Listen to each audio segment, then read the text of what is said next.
On to the latest trend that's sweeping the internet. Si je vous dis NFT. NFT. NFT. NFT. NFT. NFTs. Les NFT. NFT. $69 million. Pura primera colección de NFT.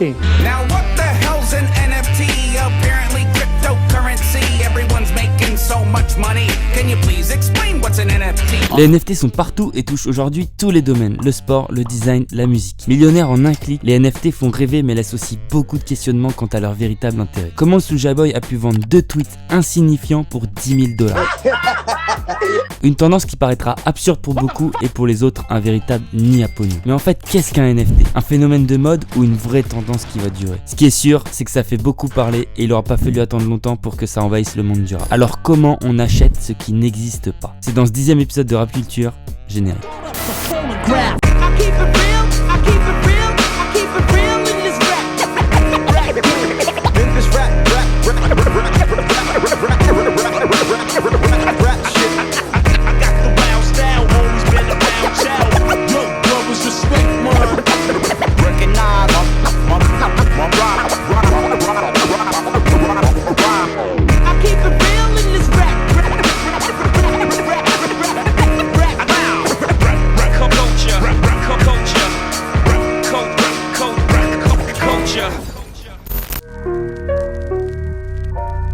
Jobs we hate, so we can buy shit we don't need. Bitch, I'm a hustler, flex like a wrestler. There. Now put that in your pipe and smoke it. Ça, c'est le Travis Scott Meal, le menu que McDo a créé en partenariat avec le rappeur. Ce coup de génie a permis à Travis Scott de toucher $20 millions. Et ça, c'est le coup de génie de l'artiste Beeple. Transformer ce collage de 500 de ses œuvres en NFT. Résultat, une vente aux enchères pour $69 millions. Combien? Alors que finalement, l'œuvre est accessible à tout le monde sur internet gratuitement. Tu te souviens de Nyan Cat, ce même insupportable, dénué de sens et cette musique qui rend fou? Tu vas la fermer ta grande gueule! Acheté pour $600 000 en NFT. Et cette vidéo de LeBron James qui dunk, $220 000. Encore une fois, la vidéo est disponible sur YouTube gratuitement. Tu penses que c'est bizarre ? Bienvenue dans le monde des NFT, où l'art n'est plus réel et s'achète avec de la crypto-monnaie. Le marché est en train d'exploser. Les NFT ont généré plus de $800 millions ce mois-ci. Ok, mais attends. Qui irait mettre 500 000 € dans un chat qui pète des arcs-en-ciel alors que tout le monde peut le télécharger et le partager sur le net et gratuitement ? Revenons en arrière, à l'origine du phénomène pour comprendre ce que c'est un NFT. NFT veut dire Non-Fungible Token. En français, un jeton non fongible. Oh, je ne comprends pas. Fongible, ça veut dire qu'on peut remplacer une chose par une autre sans perte de valeur. L'argent, c'est fongible. Par exemple, tu peux échanger ton billet de 10 € avec le billet de 10 € d'Emmanuel Macron. Les deux billets ont exactement la même valeur et tu pourras toujours acheter ton poulet au marché sans répercussion. Ils sont interchangeables. Non fongible, c'est qu'on ne pourra pas les échanger. Même si de base, toutes les cartes Pokémon éditées depuis 1996 sont identiques, aujourd'hui chaque carte a sa propre valeur en fonction de son état et sa rareté. Tu pourras pas échanger le Dracofeu de ton grenier avec celui que le rappeur Logic a acheté pour 220 000 €. Les deux cartes n'ont clairement pas la même valeur, elles sont donc non fongibles. Sauf qu'une œuvre digitale, c'est fongible. Un JPEG, un PDF, ça peut être remplacé ou copié à l'infini. Ça peut être partagé, posté et même téléchargé sur le net. Mais aujourd'hui, c'est plus réellement le cas. Le NFT impose une exclusivité à un utilisateur précis. Je m'explique. Via la blockchain, une technologie qui ressemble fortement à une base de données, mais décentralisée. C'est-à-dire que les serveurs sont partout dans le monde. On va pouvoir certifier qu'une œuvre appartient à une personne précise. Cette certification d'authenticité se fait via un code que l'on peut appeler un token, un jeton en français, qui se veut unique, donc non fongible. Ainsi, on crée de la rareté. L'utilisateur en question devient l'unique propriétaire de l'œuvre. Et derrière, le NFT est mis en vente sur une plateforme dédiée, sous la forme d'enchères, à la manière d'un eBay. Bon là, je pense que tu as vite compris qu'avec un phénomène pareil, il n'a pas fallu attendre longtemps pour que tout le monde mette des millions dans un procédé qui met en valeur la rareté, et donc où la demande sera extrêmement plus forte que l'offre. Bon, la théorie c'est cool, mais maintenant parlons pratique. Les cas d'application et les limites du NFT. Autant dire tout de suite, si je voulais énumérer tous les NFT qu'il y a, il faudrait une vidéo de 10 heures. Mais je vais quand même en présenter rapidement certains qui sont intéressants. Comme je disais en début de vidéo, les NFT touchent à tous les domaines, et notamment le sport. Parlons basket. La NBA, légendaire ligue américaine, a développé des NFT à partir d'actions célèbres, sous forme de cartes à la manière d'un album Panini, les NBA Top Shot. On achète donc un pack de cartes distribuées aléatoirement qui contiennent des actions mémorables. Certaines sont évidemment plus rares que d'autres. Il s'agit bien de NFT, et l'acheteur sera bien l'unique détenteur du bien, alors que toutes les actions sont disponibles sur YouTube gratuitement. Je vous avais prévenu, c'est chelou. Ok, mais quel est le prix? Alors en fait, chaque action a sa propre valeur en fonction de sa rareté. Cette action de LeBron James est la plus chère vendue à ce jour pour $220 000. Et par exemple, ce bloc de Zion Williamson est estimé à $77 000. Parlons un peu de ce qui nous parle plus pour nous français, le football. Second poteau Pavard. Tu pensais quand même pas que personne n'y avait pensé. Exactement comme la NBA, Sorare, cette startup française, a développé une application qui vend ses NFT sous forme de cartes à collectionner. Une carte représente un joueur avec ses stats, et évidemment, Messi est plus rare que Choupo-Moting. Et le ballon n'a pas franchi la ligne. Pourquoi? Parce que Eric Choupo-Moting s'en mêle les crayons. Kylian Mbappé ne revient pas. Les cartes bougent en fonction des matchs réels et les acheteurs s'affrontent à la manière d'un bon petit gazon payant. D'ailleurs, Antoine Griezmann y aurait déjà dépensé plus de 76 000 € pour acheter la carte de son pote Mbappé et même sa propre carte pour 32 000 €. Tout ça en NFT bien sûr. Et Thibaut Courtois ne vaut que 500 €. L'équipe en face a bien défendu avec 11 à 35 mètres du but et ils ont fait ça tout le tournoi. Mais vous fumez, monsieur. Messi, lui, a lancé un partenariat avec différents graphistes pour créer des gifs qui se vendront en NFT. Puro prêt à collection de NFT. Du côté de l'art, puisque ça reste quand même le marché que ça touche en premier, les NFT sont déchaînés. Comme vu en intro, les œuvres de l'artiste Beeple se vendent à des prix astronomiques. Tandis que Justin Roiland, le créateur de Rick et Morty, a vendu son dessin parodique des Simpsons pour $1 million. Je suis pas venu ici pour souffrir, ok? Je parlais de limite tout à l'heure, en fait avec les NFT, il y en a aucune. Tu peux NFTiser tout et n'importe quoi. Si tu veux, demain tu peux faire un NFT de ton meuble Ikea ou de ton chat. La limite est infinie. D'ailleurs, des exemples concrets existent puisque Jack Dorsey, le créateur de Twitter, a vendu le tout premier tweet pour $3 millions. Il aura par la suite offert l'entièreté de la somme à des œuvres caritatives, tout à son honneur. Si on récapitule, en gros un NFT c'est une œuvre d'art qui est transformée en bien numérique à travers un code informatique. Ce dernier est vendu en crypto-monnaie. Ce bien appartient à une seule personne grâce à un certificat d'authenticité. C'est finalement ce certificat qui représente toute la valeur du NFT et non l'œuvre en elle-même. Mais attention, l'œuvre en NFT reste copiable et toujours disponible gratuitement. La Joconde appartient au Louvre, mais des millions de copies existent à des prix différents partout dans le monde. C'est la même chose pour un NFT, sauf que tout est digitalisé. Maintenant la vraie question c'est qui achète les NFT? Qui est prêt à mettre autant d'argent dans des œuvres qui paraissent finalement complètement inutiles? En fait c'est les mêmes personnes qui mettent 10 000 € dans un sac Louis Vuitton pour une enfant de 4 ans. Non je déconne, en réalité ceux qui achètent des NFT sont bien plus intelligents que ça. C'est en général des personnes qui connaissent extrêmement bien le monde de la crypto-monnaie et qui en font même partie. L'acheteur du tableau de Beeple par exemple est en réalité un Singapourien d'origine indienne de 32 ans qui a fondé une start-up dans la crypto-monnaie et qui investit aujourd'hui des milliards dans les NFT. I had the opportunity to be part of this very important change or shift in how art has been perceived for centuries, and the first piece of such an important movement is going to be quite valuable in the future also, so that's part of why we paid so much. Et il a raison, l'enthousiasme naissant qui prend des proportions absurdes autour des NFT est peut-être pas si anodin. Les personnes qui achètent des NFT sont en fait des nouveaux riches ou des investisseurs particulièrement fortunés qui cherchent tout simplement de nouveaux moyens d'investir. Des investissements qui sont peut-être plus fun et surtout plus actuels. À l'image des jumeaux Winklevoss, les deux frères qui ont créé Facebook avec Mark Zuckerberg et se sont bien fait enfumer par ce dernier, comme on peut le voir dans The Social Network. Leur investissement dans les NFT est non seulement brillant, mais il risque également de leur rapporter très gros. Ils ont tout simplement investi dans une marketplace, c'est-à-dire un site qui permet la revente de NFT, Nifty Gateway. Aujourd'hui, Nifty Gateway pèse $300 millions en seulement 2 ans d'existence. Alors, est-ce qu'ils sont visionnaires ou c'est juste une mode qui va vite s'effondrer? Ça, c'est l'avenir qui nous le dira. What is this world coming to?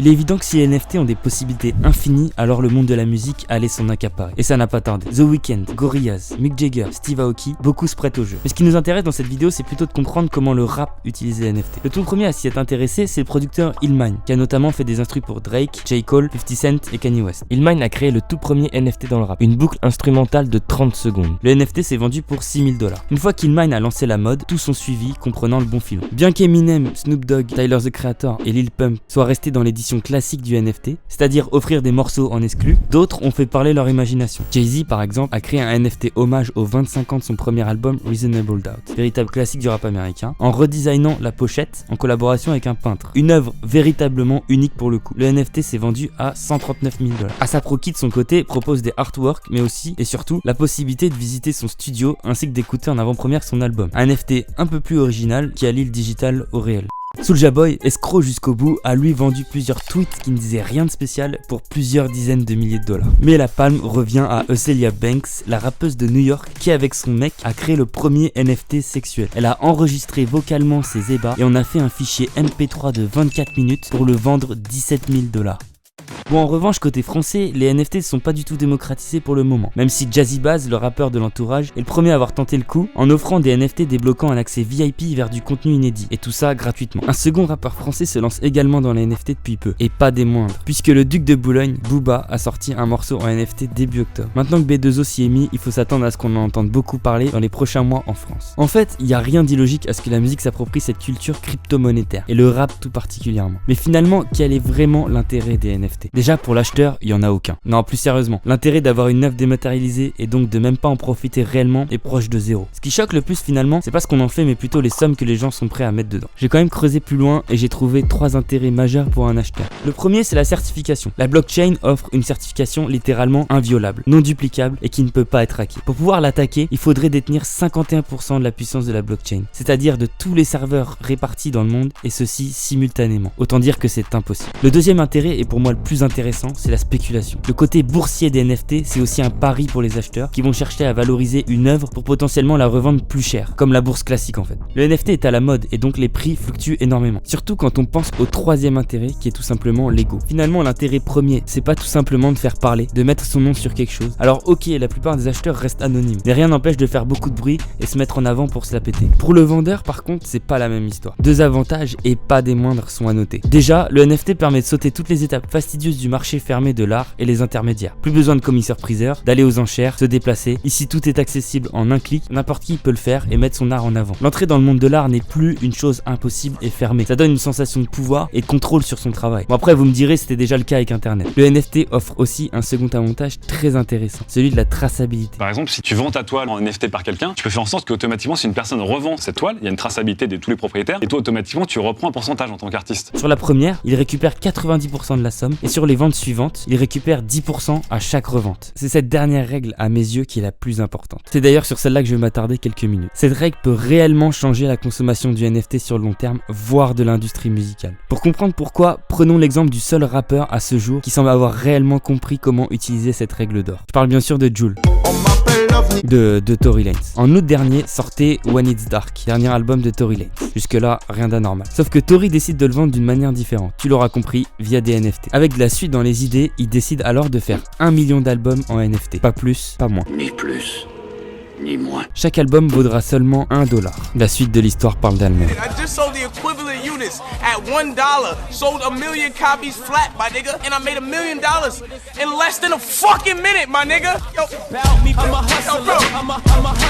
Il a vendu les 1 million d'albums en moins d'1 minute. Ça fait beaucoup là, non? Bon, maintenant, place à l'analyse. Pourquoi ce que vient de faire Tory Lanez est non seulement un coup de génie, mais aussi ce qui pourrait bien être un aperçu de comment sera l'industrie musicale dans 5 ans. En fait, il a utilisé le modèle Griselda, mais en plus efficace. Le modèle Griselda qui lui-même utilise le modèle suprême. Pour en savoir plus, je t'invite à aller voir ma toute première vidéo sur le sujet. Pour faire court, le label Griselda dirigé par le rappeur Westside a réussi à s'enrichir en vendant peu mais à des prix exorbitants, créant la rareté et surtout beaucoup de demandes. Supreme, la célèbre marque de vêtements, a fait la même chose. Tory Lanez a repris le même système, mais il l'a amélioré. Alors pourquoi améliorer? Bien en fait, quand le label de Westside vend 10 albums Fly God pour $10,000 en l'espace de quelques secondes, Griselda touche bien les $10,000. Pas d'intermédiaire, vente directe, tout bénef. Sauf que quand Tory Lanez vend ses 1 million d'albums pour $1, il touche pas $1 million, mais bien plus. Et oui, c'est là que la règle d'or dont je parlais tout à l'heure intervient. Puisque la revente d'un NFT offre 10% à l'artiste original, Tory Lanez touchera en réalité $1 million, plus potentiellement 10% de toutes les reventes des 1 million d'albums. Et là, papa, c'est clairement pas le même niveau. Si par exemple demain, 10 000 mecs décident de revendre l'album pour $200 pièce, Tory Lanez touche alors 10% de $200 fois 10 000 personnes, soit $200 000. Sans patate. Et tout ça en ne faisant absolument rien. L'intelligence du système vient dans le fait que Tory Lanez a parié sur une montée en valeur de l'objet, en l'occurrence ici l'album. En réalité, Tory Lanez n'a pas vendu 1 million d'albums, il a spéculé sur la vente d'1 million d'albums. Il a fait un pari sur le futur, et ce, sans aucune prise de risque. En gros, il fait de la bourse avec aucune chance de perdre de l'argent. Au pire, il gagne $1 million, au mieux, il touche le pactole. On constate déjà qu'en seulement un mois, l'album se revend déjà sur eBay pour $10,000. Tory Lanez va donc toucher 10% de chaque revente de l'album pour le reste de sa vie. C'est une stratégie sans aucun défaut. Et en plus, la plus-value n'est pas que pour l'artiste, qui se fait des couilles en or, mais aussi pour nous, consommateurs, ou bien en tant que fans. Je m'explique. Pendant que Tory Lanez se fait $1 million fixe sur la vente de son NFT, les acheteurs se font également de l'argent. Et la plus-value peut être énorme. $1 peut vite se transformer en plusieurs dizaines de milliers de dollars. Tout ça en achetant à la base un bien musical qui n'est pas censé rapporter de l'argent aux consommateurs. Un bénéfice qui n'existe nulle part ailleurs dans l'industrie musicale actuellement. En gros, Tory Lanez vient d'inventer un système qui permet d'investir sur son artiste préféré. Ils se vantent déjà d'avoir révolutionné le game. Et il a pas tort, cette méthode peut clairement révolutionner la manière de vendre la musique. Sachant qu'actuellement, c'est seulement Tory Lanez qui le fait. Je te laisse imaginer si une telle méthode marketing arrive aux mains de manias de l'industrie comme Jay-Z, Kanye West ou même Drake. En coupant l'intermédiaire, que ce soit le label ou même Spotify, les NFT offrent une liberté énorme, presque infinie en fait. Les sommes touchées sont réelles et l'artiste n'a que son imagination comme limite. Je veux le vivre comme The Rock. 20-20, le rap c'est satanique comme le rock. Cali Prométhazine et le faire comme D-Block Europe. Ok, cool. Donc il y a plein de mecs riches sur internet qui achètent des œuvres digitales à des sommes que ni toi ni moi ne verrons jamais de notre vie. Sauf qu'en fait, cette hype cache une réalité bien amère. La planète souffre. La blockchain que j'évoque durant toute la vidéo fonctionne à travers des calculs constants, jour et nuit, de plein de serveurs à travers la planète. Les NFT sont basés sur une blockchain qu'on appelle Ethereum. À l'heure actuelle où je te parle, cette blockchain consomme annuellement l'équivalent de 33 terawatts par heure d'électricité. 33 terawatts par heure, c'est l'équivalent de la Serbie. Joigny Le Mercier, un artiste français, a décidé d'arrêter de faire et de vendre des NFT quand il s'est rendu compte que 10 secondes de vente de 6 de ses œuvres représentaient la consommation électrique de son studio pendant 2 ans. Comme les NFT sont nouveaux, rien n'est encore régulé, mais certains évoquent déjà des solutions pour réduire ces coûts astronomiques. Créer des plateformes moins négatives pour l'environnement, comme Codadot ou Vive. Ou bien tout simplement de faire tourner les machines crypto-monétaires via des énergies renouvelables, éoliennes, le soleil ou bien l'hydraulique. Mais bon, tout ça mériterait presque une autre vidéo. En mai dernier, le marché des NFT s'est effondré de 90%. Mais il redémarre peu à peu, via des lobbies des entrepreneurs qui détiennent les œuvres et les marketplaces. Finalement, à la manière du Bitcoin, les crypto-monnaies restent des marchés très volatiles et dangereux. Mais une chose est sûre, c'est qu'ils n'ont pas dit leur dernier mot. En août dernier, on était seulement 147 sur cette chaîne. Aujourd'hui, on est déjà à 6500 abonnés. J'ai le niveau de progression d'Éric Zemmour. Oh, c'est beau, c'est beau. On est à plus de 200 000 vues sur la chaîne. Un grand merci à vous et bien sûr à Kanye West pour son clash avec Drake qui m'a donné de la visibilité. D'ailleurs, tous vos messages de soutien sur la vidéo de Drake m'ont vraiment touché. La vidéo la plus nulle au monde. Évidemment, on vise toujours la productivité de Jules, même si à l'heure actuelle, je suis plus proche de celle d'Antoine Daniel. En tout cas, comme d'hab, je compte sur vous pour lâcher plein de likes et vous abonner en masse. Faites tourner la vidéo et surtout, allez checker le frangin Rosaitama qui a fait l'instru du générique. Et Kanya Dessine qui, depuis le début, fait tous mes visuels et mes miniatures. Partagez vos meilleurs NFT dans les commentaires et surtout, travaillez bien votre fibre de start-upper. Parce que c'est notre projet. Continuez d'écouter du bon rap. Moi, je vous dis peace.